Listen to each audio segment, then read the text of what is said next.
Now, it comes as the NCAA and college sports as a whole is on the verge of undergoing some massive changes. A federal judge just delaying what has become known as the House settlement.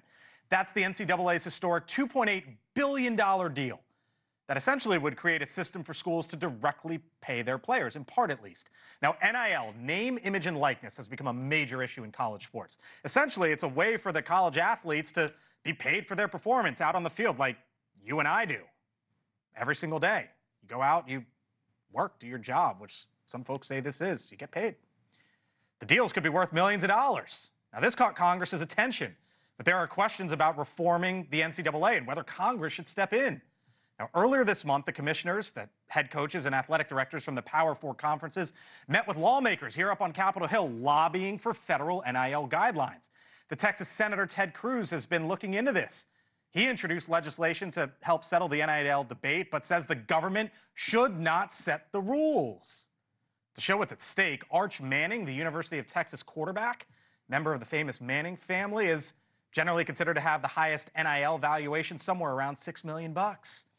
With me now, the congressman from Utah, Republican Burgess Owens, the only member of Congress to play in the NFL, win a Super Bowl, and he would also tell you, played at the University of Miami. Congressman, nice to see you, sir. Always great to have you here on the Hill. Same here, buddy. Look forward to it. There was this big setback last night with the House settlement. The judge, the federal judge in the case, basically said, no, I don't like limits on how many players there can or cannot be. When it comes to Congress, what do you think Congress should do, and what do you think it's actually going to do, if anything? Well, I think there has to be something done here, Blake, and I'm one of those guys. I have not really dug in deeply with this. We have some of my colleagues, thank goodness, that this is what they live and breathe, and they understand the concepts. The key is we have to keep in mind that we don't want our college to become a pro league.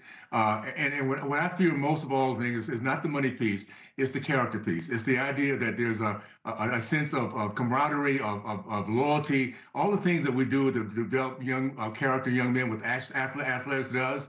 We're going to end up losing that if we allow this to continue going like the Wild Wild West. So again, I'm not an expert in this area. I'm watching, anticipating that we have to have some kind of guidelines across the country, federal and federalized.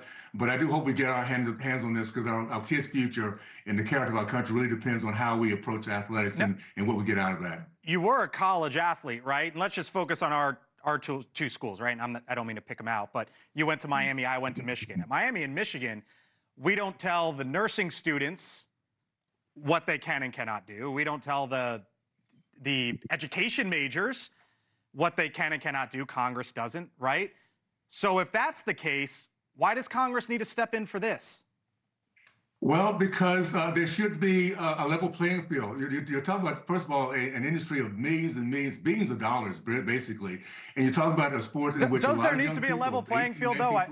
I would think sort of conservative thinking would be let it all out there and merit. And best person wins, right? Best university wins. That's fine if you want to destroy college football. I mean, I totally get it. If you want to just bring the money in and just let it go, let it have it, then we will have a second pro league, which starts off in high school, college right now, maybe down in high school at some other point.